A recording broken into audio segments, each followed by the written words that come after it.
Before we get started today, what day is it today? It is Flamingo Friday.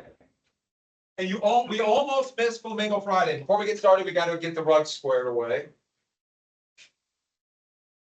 Perfect. The rug's perfect, right? See, this corner's got to be in this tile, and this corner's got to be in this tile. Flamingo Friday, everybody. Drum roll, please. Can I have a drum roll? Drum roll. Let's hear it. Drum roll. Yes! Come on, give it up. Give it up. Finally, have you guys noticed the rat? Yes. Yeah, rat's pretty cool, isn't it? Oh my God. And what does the rug do? It really ties the room together. The rug really ties it together. Yesterday. But what does the rug do? It ties the room together. What? Yeah, sure. No, why would I do that? That's the thing. It's like everybody, yeah, it's like we're gonna like extra letters. It's not that big. Have you guys seen the 45-year-old Garfield? Wow. I'll put him in the corner. That's pretty cool. Let me look at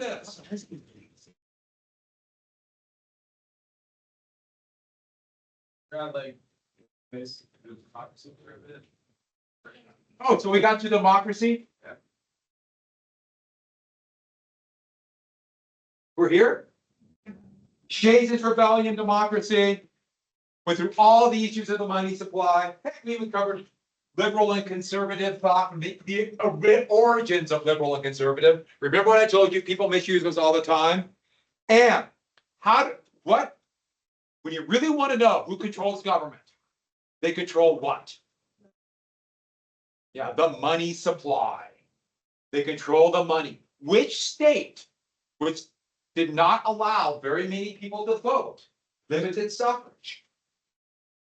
And that led to deflation and Shays' rebellion. Which state? Massachusetts. And we'll come back to this, but in the origins, when they started using liberal and conservative way back around 1800, was limiting suffrage was considered conservative or liberal. That was considered conservative. A lot of people think it might be like conserving the vote. No, it was just conserving the hierarchies. Now, people misuse those terms all the time today. We're getting to the origins, and then we'll see where it goes from there. So we got this, no plans for democracy, slavery. So there's conflicting plans immediately. Virginia had what's called the big state plan. And James Madison would be the main author. Madison, all 5'3", 100 pounds. He's going to be our smallest president, at least up to now. And he copied it off a number of different things, the British Parliament and Montesquieu, a French philosopher. But this is a bicameral two-house legislature. So the British Parliament has a House of Commons and a House of Lords. Today, the House of Lords has absolutely no power. They're just a bunch of basically old, noble men and women who kind of get together and they don't do it. But it's divided on that. The idea would be the Lords would curtail the Commons. So it's going to be apportioned by legislature. Now, that did not happen, and that's why it's crossed out. What it meant is two houses, the more population, the more members of the House. Well, I'm sorry, more members of the houses. Lower house and upper house. In the Constitution we have now, the lower house is the House, and the upper house is the Senate. They all admired the Roman Republic in some way. And the lower house would be chosen by the voters. Remember I told you they wanted as many barriers as possible? Well, this is going to be the only area where the voters have a voice. You don't have to write this part down. Just listen. The upper house will be chosen by the lower house. So the voters won't have a choice. But then let's get to the biggie. There will be an executive, and that will be chosen by the lower house, which Madison always wanted. So the lower house will be chosen by voters, and then Lower house would choose the upper house, lower house would choose the president, the executive. That was the system. Very simple, very basic. We're not going to go into great detail about that. The New Jersey plan would be Robert Patterson, the big state or the small state plan. And this one, unicameral, one house. Like the Articles. Both one state, like the Articles. And the only difference in executive. So in reality, the New Jersey plan was doing what the law said. Just strengthen the Articles. While the Virginia plan is a radical departure. A radical departure. And any law in this bicameral legislation has got to pass both the exact verbatim law, pass the lower house and upper house, and then go to the president to be signed. This one only has to pass one house.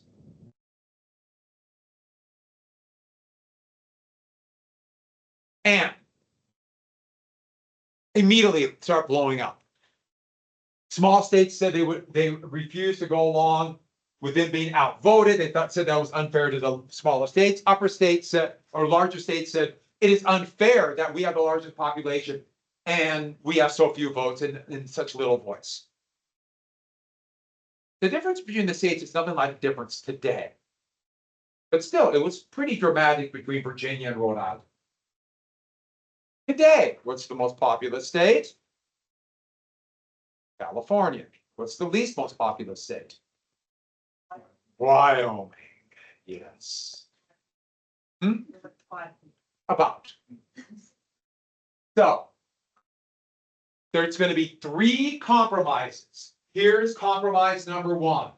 I gave the issue. Here's compromise number 1. The Great Compromise. Sometimes you see it called the Connecticut Plan. The Connecticut Plan. Roger Sherman, one of the authors of the Declaration of Independence, was the author of this. So basically, George Mason and a couple others were involved in this. They took Madison's plan and found a way to appease the small states, but not just the small states, states in general. Because remember, this was going to be a strong central government. But states liked having more power. And so they had to figure out a way to give something to the lower or to states. So a bicameral legislature. The lower house will be called the House of Representatives. And it will be chosen by, apportioned by population. The greater your population, the more appropriated.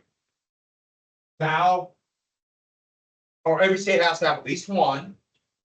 And about 100 years ago, they cut it off at 430. So just jot that down. We have 435 members of the House today. So every 10 years, there's a census by the Constitution, and they just reapportion those. So in my lifetime, Montana has gone from 2 members of the House to 1 member of the House to 2 members of the House. Lost, gained in my lifetime. So some states gain, some states lose. How many, or who chooses? Voters. A 2-year term. So all 435 members are chosen every 2 years. Most systems of government around the world do not have this system. They're parliamentary, and most parliaments might have like a mandatory election after 7 years, but they can have an election whenever the government collapses. They have an election. So you can have elections in parliamentary systems one after the other. You can have 6 or 7. Most people, most countries have decided that our system is far too inefficient. So they didn't do it. Including the United States. Whenever the United States helped other countries set up governments after World War II, we did not use our form. We went with parliaments. Okay, so tax bills have to start there. These are called appropriation bills. And appropriating money, spending money, all those start there. And this goes back. Some of you might know a little bit of European history and might have heard of something called the Magna Carta.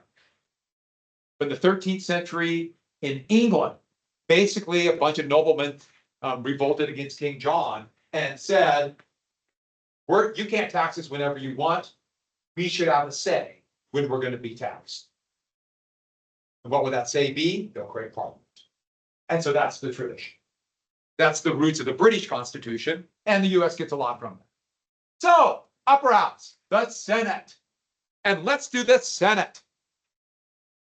How many? This was to appease the small states. How many members of the Senate? We said this before. How many? Yes, 2. Who picks senators?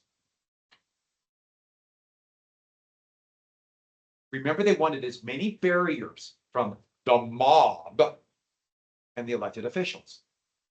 State assemblies picked them, and the term is 6 years. So the thought was they would be more stable and more elite. The 17th Amendment, which we ratified in 1913, would say the voters in the state, voters. So that's what it is today. So when senators come up, the entire state votes for senators.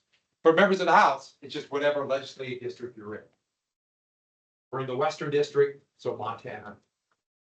That's how Montana is. And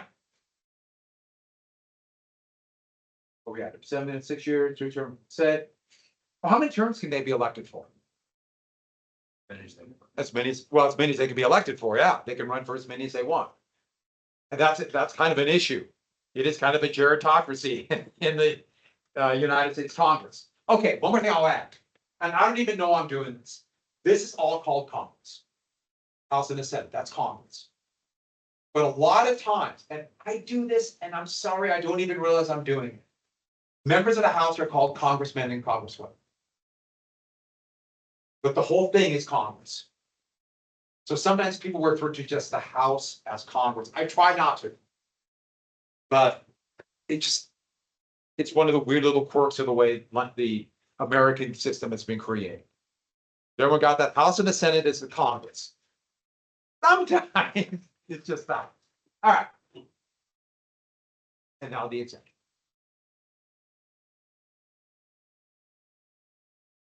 Now this one was the most debate. Remember, Madison wanted it picked by the lower house. So what did they decide? Well, okay. What did they decide? Who picks president? The states were upset that they had lost the voice.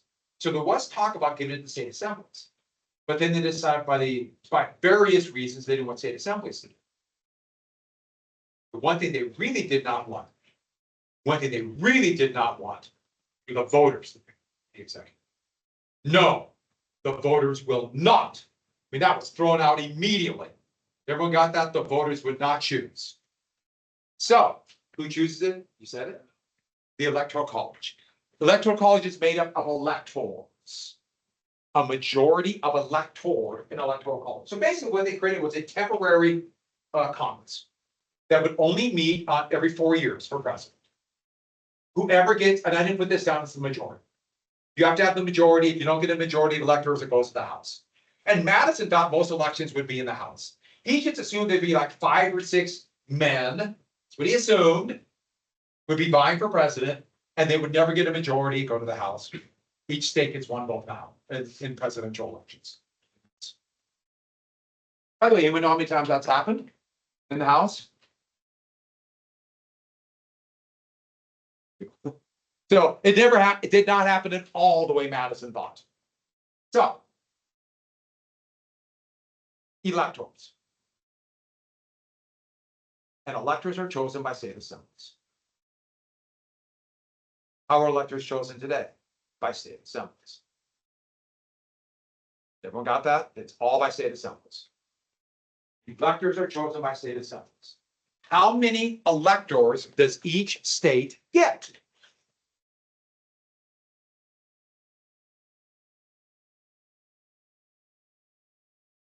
Do we know? How many electors does Montana have now?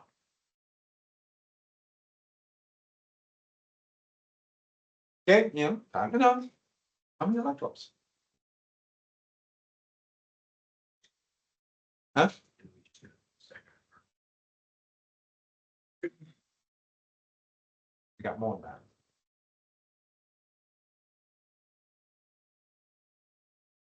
How many members of the House of Montana have? I've already told you. 2. How many members of the Senate does Montana have? How many? How many electors does Montana have?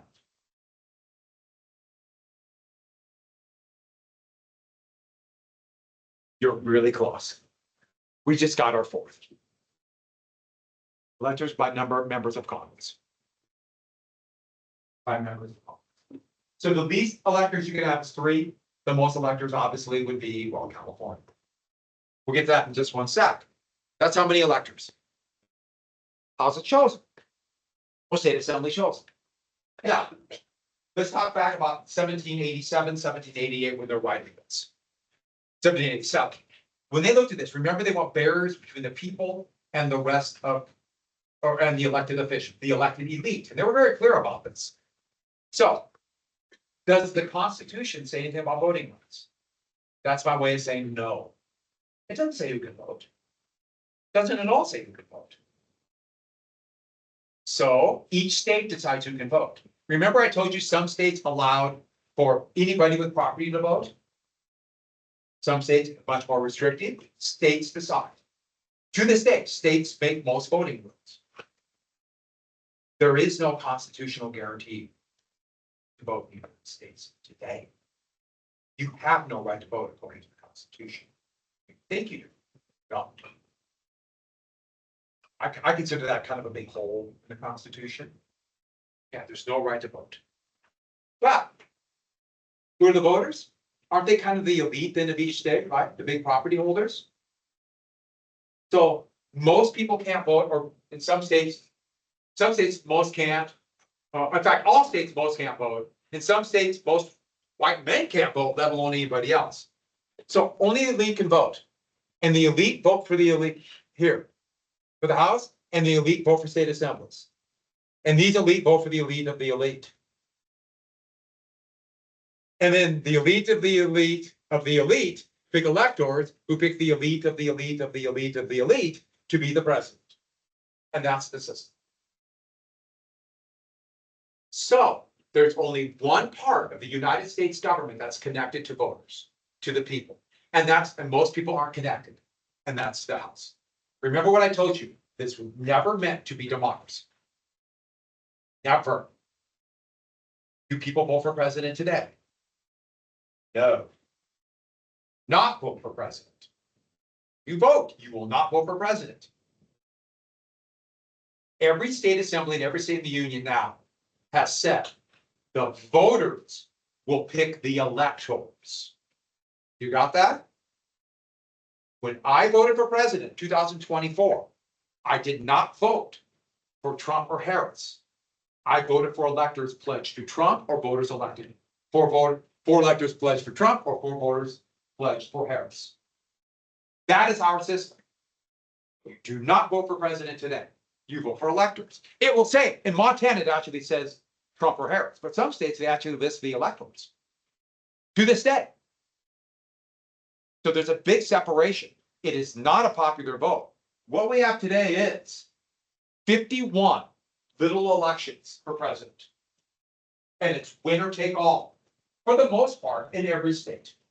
Except for 2 are by congressional district. So what does that mean? If you win a state and run for president, you win a state by 1 vote or get every vote. You get all the electors. It doesn't matter if you got 49.999999999%. If you lost, you don't get any electoral votes. None. Everyone got that? It's individual elections in every state for winner take all electors. And then the electors who are chosen in each state go to the electoral college and vote. Whoever gets the majority becomes president. Yeah. Oh, good point. It's 54 years ago, the District of Columbia was given 3 electoral votes. They don't have a member of the House, they don't have a member of Senate, but they have 3 electoral votes. So how many electors do we have? Math time. Figure it out. How many electors? I told you how many members of the House. I told you how many, how many members of the Senate? I just said DC. How many? No, DC got 3. 538. 538 total elections. How many do you need? 270 to become president. I told you, hey everyone, I told you about your federal list number 10.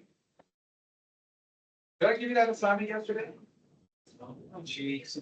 I didn't give you federal list number 10? Everybody, listen up. The last page of that packet with Bacon Rebellion, it's federal list number 10. Read that. There are 3 questions to do at the bottom of it on a separate sheet. Due Tuesday. Everyone got that? You don't have it? What? Federal list number 10 in that packet. Read it, do the questions on the bottom. To be the last page of the packet. Always. Now you two have a good weekend. Yeah, come in.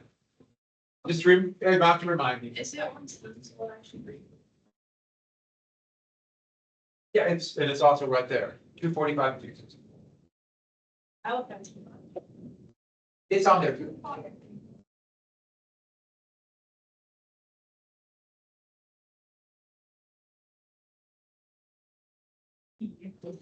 From me to Friday. I don't know if you guys have earned it. I'm just calling them as I see them. That was a glimpse of Flamingo Friday. Okay, we're gonna